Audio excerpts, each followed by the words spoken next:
বাংলাদেশ ফুটবলের সমসাময়িক বিভিন্ন বিষয় নিয়ে কথা বলার জন্য আজ আমাদের সঙ্গে স্টুডিওতে আছেন বাফুফের মিডিয়া কমিটির চেয়ারম্যান আমিনুল ইসলাম বাবু। বাবু, আপনাকে স্বাগত জানাচ্ছি। ধন্যবাদ। মিডিয়া কমিটির চেয়ারম্যানের দায়িত্ব পালন করছেন, কিন্তু আপনি আসলে মাঠের মানুষ, ম্যানেজার হিসেবে আমরা সবচেয়ে বেশি আপনাকে দেখি নারী দল বলি কিংবা পুরুষ দল বলি। বাংলাদেশ যে সবশেষ সাফ জিতেছে সেটারও ম্যানেজার ছিলেন, আর মেয়েদের আপনার ম্যানেজারিং টাইমে অনেক শিরোপা আমরা দেখেছি। বাংলাদেশ নারী দল অনূর্ধ্ব-17 টিম আগামীকালকে ভুটানের বিপক্ষে মাঠে নামবে। শিরোপার একটা সম্ভাবনা তৈরি হয়েছে বাংলাদেশের জন্য। ভারতের বিপক্ষে যদিও একটা ম্যাচ হেরেছে, শেষ ম্যাচটায় যখন ভারতের বিপক্ষে 2-0 ব্যবধানে যদি জিততে পারে, 2-0 বেশি ব্যবধানে, সেক্ষেত্রে কিন্তু আরেকটা শিরোপা আসছে। কেমন মনে হচ্ছে যে এই টিমটাকে নিয়ে কতটা আশা আপনি দেখছেন?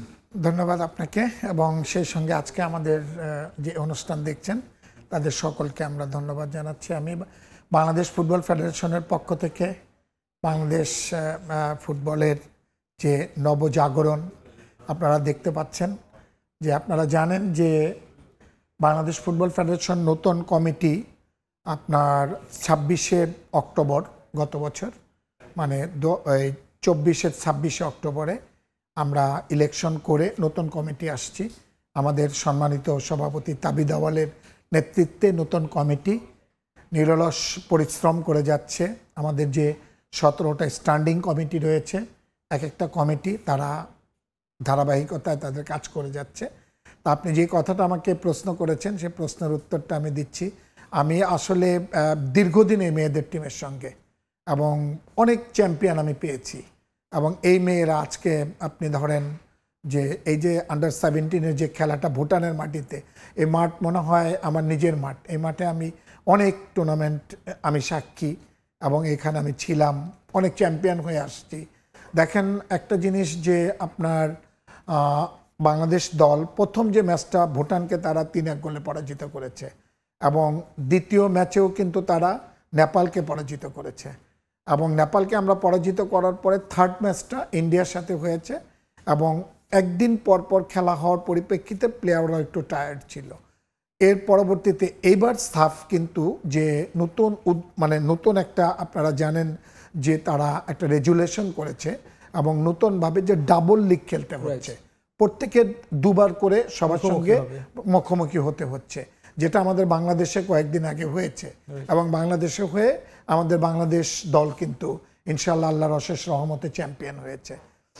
গত কিছুদিন আগে যে খেলাটা হলো, এটা কিন্তু বাংলাদেশ চ্যাম্পিয়ন হয়েছে, সেটা ছিল 20। এখন এটা যে 17, এই 17 আমাদের কিন্তু আন্ডার 15 থেকে স্টার্ট। আন্ডার 15-এর মেয়েরাই কিন্তু 17 খেলতেছে, এবং এরা যে 17 খেলতেছে, এদের আপনি দেখেন আজকে আপনার আলপির কথা বলেন, সাগরিকার কথা বলেন, আজকে আমরা এই যে মারিয়া মান্ডা, মনিকা চাকমা, ঋতুপর্ণা চাকমা, মাসুরা পারভিন, সাবিনা খাতুন, এদেরকে আমরা কিন্তু এই আন্ডার 15 থেকেই পেয়েছি। আন্ডার 15 খেলে ওরা আন্ডার 17 খেলেছে, আন্ডার 17 খেলে 20 খেলেছে। আজকে কিন্তু এই যে সাগরিকা, আলপি, এরা যে খেলছে, অর্পিতা স্টপারে খেলতেছে আজকে। মানে এই যে এদের যে খেলার যে ধারাবাহিকতা, এদের যে স্টেমিনা, আসলে এটা মানে অকল্পনীয়, আপনি চিন্তাই করতে পারবেন না। আমাদের বাংলাদেশের মেয়েরা, এদের স্কিল এবং পাওয়ার যে কত বেটার হয়েছে। ডিউটি দেখেন, আমাদের যে কোচ আসছে এখন, বর্তমান যে কোচ আসছে, যে পিটার, আপনি দেখেছেন, এবং পিটার কিন্তু অসম্ভব পরিশ্রম করছে, এবং মেয়েদের কাছ থেকে কোন মেয়েটার ভিতরে কোন জিনিসটা আছে, মানে কার ভিতর থেকে কি বের করা যায়, সে কিন্তু সেটাই চেষ্টা করে বের করে নিয়ে আসতেছে। আপনাকে একটা কথা বলবো, যে অলরেডি বাংলাদেশের কিন্তু 4টা খেলা হয়ে গিয়েছে, এবং 4টা খেলায় বাংলাদেশ 3টা খেলায় জয়লাভ করেছে, একটা খেলায় খারাপ করেছে। আর কিন্তু আগামীকালকে আপনারা জানেন যে ভুটানের সাথে আবার খেলা রয়েছে। ইনশাল্লাহ ভুটানের সাথে জয়লাভ করব, এবং জয়লাভ করার পরে ফাইনাল ম্যাচ আসলে ফাইনাল ম্যাচের মতোই হবে। সবসময় যেটা হয়, আমি দীর্ঘদিন যাবৎ দেখেছি, আমি দীর্ঘদিন মেয়েদের টিমের সঙ্গে আছি, আসলে মেনলি কিন্তু বাংলাদেশ এবং ইন্ডিয়া ফাইনালটা কিন্তু এইটাই হয়, এবং এটাই হচ্ছে। এবং আমরা ইন্ডিয়াকে কিন্তু কয়েকবার আমরা পরাজিত করেছি, এবং কয়েকবার পরাজিত করে আমরা কিন্তু চ্যাম্পিয়ন হয়েছি, এবং সেটা কিন্তু আছে। এটা কিন্তু একটা আলাদা অ্যাডভান্টেজ। আপনি দেখেন, হয়তো ফার্স্ট ম্যাচে আমরা হেরেছি, এখন আমাদের লাস্ট ম্যাচটা ফাইনাল ম্যাচ। ইন্ডিয়া কিন্তু প্রেসারে থাকবে, ইন্ডিয়া এর জন্য প্রেসারে থাকবে, ইন্ডিয়ার কিন্তু খেলায় হারানোর কিছু না। ইন্ডিয়া কি করবে, তারা হয়তো ড্র করতে পারলে তারা চিন্তা করবে চ্যাম্পিয়ন হবে, কারণ তারাও নেপালকে পরাজিত করেছে, ভুটানকে পরাজিত করেছে, বাংলাদেশও নেপালকে পরাজিত করেছে, ভুটানকে পরাজিত করেছে। অবভিয়াসলি আপনার ফাইনাল ম্যাচটা ফাইনাল ম্যাচের মতো হবে। কালকের ম্যাচে বাংলাদেশ একটা ভালো মার্জিনে জিতবে, তবে একটা অ্যাডভান্টেজ বাংলাদেশের জন্য, সেটা যে বাংলাদেশটা মানে আমাদের প্লেয়াররা কিন্তু একদিন বেশি রেস্ট পাবে। যখন আপনার এই রেসটা বেশি পাবে, সেই ক্ষেত্রে কিন্তু তারা মাঠে কিছু দিতে পারবে, কারণ বাংলাদেশ ভুটানের পরে আবার কিন্তু আপনার নেপালের সঙ্গে ইন্ডিয়ার খেলা রয়েছে। সেই ক্ষেত্রে দেখা যাবে যে আপনি মনে করেন যে ওরা একটা প্রেসারে থাকবে। আর এখন ভুটানে কিন্তু এই বৃষ্টি এই ভালো, কিছুক্ষণ পরপরই কিন্তু বৃষ্টি হয়। আপনারা দেখেছেন গত ম্যাচেও কিন্তু হঠাৎ করে বৃষ্টি চলে আসছে, এবং বৃষ্টির জন্য কিন্তু প্লেয়ারদের স্টেমিনার অনেক কষ্ট করতে হয়, অনেক পরিশ্রম করতে হয়, অনেক রানিং করতে হয়। সেই ক্ষেত্রে আমি মনে করি যে ফাইনাল ম্যাচটা ফাইনাল ম্যাচের মতো হবে, এবং আমার দৃঢ় বিশ্বাস আমাদের মেয়েরা যে ধারাবাহিকতা বজায় রেখেছে। আপনি জানেন যে বাংলাদেশের নারী ফুটবল দল ইনশাল্লাহ এখন আপনার বাংলাদেশের মানুষ অধীর আগ্রহে অপেক্ষা করছে যে কয়দিন পরে বাংলাদেশ নারী ফুটবল দল ওয়ার্ল্ড কাপ খেলবে। এশিয়ান কাপের তো অলমোস্ট তারা কিন্তু দ্বার প্রান্তে চলে গিয়েছে। আপনারা জানেন যে মার্চে অস্ট্রেলিয়াতে খেলা হবে, এবং সেখানে আপনার চায়নার সঙ্গে খেলা হবে, এবং কোরিয়ার সঙ্গে খেলা হবে, এবং আপনার এই দুইটা ম্যাচ, এবং আরেকটা খেলা রয়েছে আপনার উজবেকিস্তানের সঙ্গে। সেই ক্ষেত্রে আমি মনে করি যে উজবেকিস্তানকে যদি পরাজিত করতে পারে বাংলাদেশ দল, সেক্ষেত্রে 3 পয়েন্ট পেয়ে যাচ্ছে। শুধুমাত্র একটি জিনিস, যেটা সেকেন্ড ম্যান হিসাবে যদি বাংলাদেশ দল যেতে পারে, সেই ক্ষেত্রে আপনার কোরিয়া এবং চায়না, এই দুইটা দলের সঙ্গে একটি দলকে যদি তারা ড্রও করতে পারে, সেই ক্ষেত্রে আমাদের কিন্তু একটা ভালো সমূহ সম্ভাবনা। সারা বাংলাদেশের মানুষ তখন ওয়ার্ল্ড কাপের খেলা দেখবে, যে বাংলাদেশ ওয়ার্ল্ড কাপ খেলতেছে।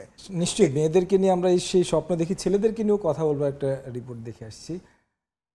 বসুন্ধরা কিংসের ফুটবলারদের ছাড়াই নিয়মিত অনুশীলন চালিয়ে যাচ্ছে জাতীয় ফুটবল দল। 31 আগস্টে ক্যাম্পে যোগ দেওয়ার কথা রয়েছে কিংস ফুটবলারদের। এদিকে ক্যাম্প চালিয়ে নিতে বয়সভিত্তিক দল থেকে বেশ কয়েকজন তরুণ ফুটবলারকে ক্যাম্পে ডেকেছেন হেড কোচ হাভিয়ার ক্যাব্রেরা। বিকেলে অনূর্ধ্ব 23 দল অনুশীলন করায় সন্ধ্যায় ফ্লাড লাইটের আলোতেই অনুশীলন চালিয়ে যাচ্ছেন জামালরা। এশিয়ান কাপ বাছাইয়ে হংকংয়ের বিপক্ষে ম্যাচের প্রস্তুতি সারতে আগামী 6 ও 9 সেপ্টেম্বর নেপালের বিপক্ষে দুটি প্রীতি ম্যাচ খেলবে বাংলাদেশ। এদিকে নেপাল যাওয়ার আগে ঘরোয়া কোনো ক্লাবের বিপক্ষে প্রস্তুতি ম্যাচ খেলার পরিকল্পনা করছে বাফুফে। শোনা যাচ্ছে দেশ ছাড়ার আগে জাতীয় স্টেডিয়াম ঢাকায় অনূর্ধ্ব 23 দলের বিপক্ষে একটি ক্লোজ ডোর প্রস্তুতি ম্যাচ খেলবে জামাল ভুঁইয়ারা।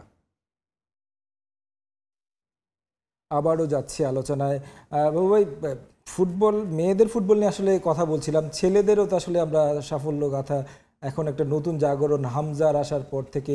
একটু যদি শুরু করে অনূর্ধ্ব 23 দিয়ে আগামীকালকে যাবে এশিয়ান কাপের বাছাই কোয়ালিফায়ার খেলতে, সেই জায়গায় এই দলটাকে নিয়ে আসলে কতটা আশাবাদী আপনারা? দেখেন, আমাদের 23 যে টিমটা, এটা কিন্তু অলিম্পিকের টিম, এবং এই টিমটাই কিন্তু আমাদের সব প্লেয়াররা, এই প্লেয়াররাই কিন্তু একটা ভবিষ্যতে এরা ন্যাশনাল প্লেয়ার, এবং এরা কিন্তু ন্যাশনাল টিম পার্টিসিপেট করে। আমাদের আপনারা জানেন যে 6 তারিখ এবং 9 তারিখে আমাদের দুটো ম্যাচ রয়েছে নেপালে, এটা ন্যাশনাল টিমের ম্যাচ, এবং এটা কিন্তু আমাদের একটা মানে একটা প্রস্তুতিমূলক হংকং এর আগে এটা একটা ফ্রেন্ডলি ম্যাচ খেলবে। ফ্রেন্ডলি ম্যাচ খেলার অর্থটা হলো নিজেদেরকে ঝালাই করা, নিজেদেরকে যাচাই করা, নিজেদেরকে যে নিজেরা কতটুকু প্রস্তুত আমরা হতে পারলাম, আর কোচের একটা সুবিধা আর কি। আর সেই ক্ষেত্রে আমরা নেপাল কিন্তু আগে থেকে অনেক উন্নতি করেছে, সেক্ষেত্রে নেপালকে আমরা বেছে নিয়েছি, এবং নেপালে আমাদের দল যাবে, এবং নেপালে যে দুটো ম্যাচ খেলে কিন্তু আবার দেশে আসবে। দেশে আসার পরে আপনি জানেন যে হংকংয়ের সঙ্গে আমাদের খেলা রয়েছে, এবং এটাই কিন্তু মূল খেলা, কারণ হংকংয়ের সঙ্গে আমাদের 9 তারিখে ঢাকায় খেলা হবে, এবং 14 তারিখে কিন্তু আমাদের দল আবার হংকংয়ে যেয়ে খেলবে, কারণ হোম ওয়েতে খেলা হবে। সেই ক্ষেত্রে এখানে এটাকে আমরা অনেক প্রাধান্য দিচ্ছি, এবং 18ই নভেম্বর কোয়ালিফায়ার্স কিন্তু আমাদের ইন্ডিয়ার সঙ্গে একটা খেলা রয়েছে, যার জন্য আমাদের প্রস্তুতিটা কিন্তু আমরা আগে থেকেই শুরু করেছি। এবং এই প্রস্তুতিটা এমন, এই যে 23 কিন্তু যাচ্ছে আপনি জানেন ভিয়েতনামে, এবং 23 ভিয়েতনামে যাচ্ছে, এবং আমাদের এই টিমটা যাচ্ছে নেপালে। দুইটা টিম কিন্তু দুইটা জায়গায় যাচ্ছে। সেই ক্ষেত্রে আমাদের দুইটা টিম যদি দুইটা জায়গায় যায়, আমাদের একটা জিনিস সুবিধা যে আমরা প্লেয়ারদের কিন্তু বের করতে পারতেছি, আমরা কোন প্লেয়ারের ভিতরে কি আছে না আছে। টিম কিন্তু ন্যাশনাল টিম একটা হবে, মানে দুই জায়গা থেকে আসলে প্রস্তুতিটা হবে। এখানে আপনি জানেন যে 23 টিমে আমরা ভিয়েতনাম যাচ্ছি আমরা, এবং এখানে কিন্তু 3 তারিখ, সেপ্টেম্বর মাসের 3 তারিখ এবং সেপ্টেম্বর মাসের 6 তারিখ এবং সেপ্টেম্বর মাসের 9 তারিখ এখানে আমাদের কিন্তু 3টা খেলা, এবং এই খেলাগুলো কিন্তু আপনার ভিয়েতনামের সঙ্গে হবে, ইয়েমেনের সঙ্গে হবে এবং সিঙ্গাপুরের সাথে হবে। এই 3টা খেলা কিন্তু হবে। এখন এই খেলা ওরা শেষ করে আসার পরেই কিন্তু আমাদের ন্যাশনাল টিমের খেলা, মানে হংকংয়ের বিপক্ষে। নিশ্চয়ই হংকং যে মানের প্রতিপক্ষ, তাদের বিপক্ষে যেই প্রস্তুতি বাংলাদেশ নিচ্ছে, অনূর্ধ্ব 23 বলি, নেপালের বিপক্ষে বলি, মোটামুটি ভালো একটা প্রস্তুতি হবে। আসলে আলোচনাটা আরো বাড়িয়ে যেতে ইচ্ছে করছে, কিন্তু সময় স্বল্পতার কারণে আসলে বাড়ানো যাচ্ছে না। অসংখ্য ধন্যবাদ আপনাকে এসে আমাদের স্টুডিওতে সময় দেওয়ার জন্য। আপনাকেও ধন্যবাদ, এবং সেই সঙ্গে আজকে আমাদের এই অনুষ্ঠান যারা দেখলেন আপনাদের সবাইকে ধন্যবাদ জানাচ্ছি, এবং আপনাদের কাছে আমাদের বিশেষ করে অনুরোধ করছি বাংলাদেশের ফুটবলের জন্য আপনারা দোয়া করবেন। আমাদের সামনে সিঙ্গাপুরের সঙ্গে খেলা রয়েছে, হংকংয়ের সাথে খেলা রয়েছে। এই খেলাগুলোতে যাতে ভালো খেলা খেলে বাংলাদেশের সুনাম বয়ে আনতে পারি, সেজন্য আপনাদের সকলের কাছে দোয়া চাচ্ছি। ধন্যবাদ আপনাকে। তখন আসলে আলোচনা করছিলাম ফুটবল নিয়ে, কথা বলছিলেন বাফুফের মিডিয়া কমিটির চেয়ারম্যান আমিরুল ইসলাম বাবু।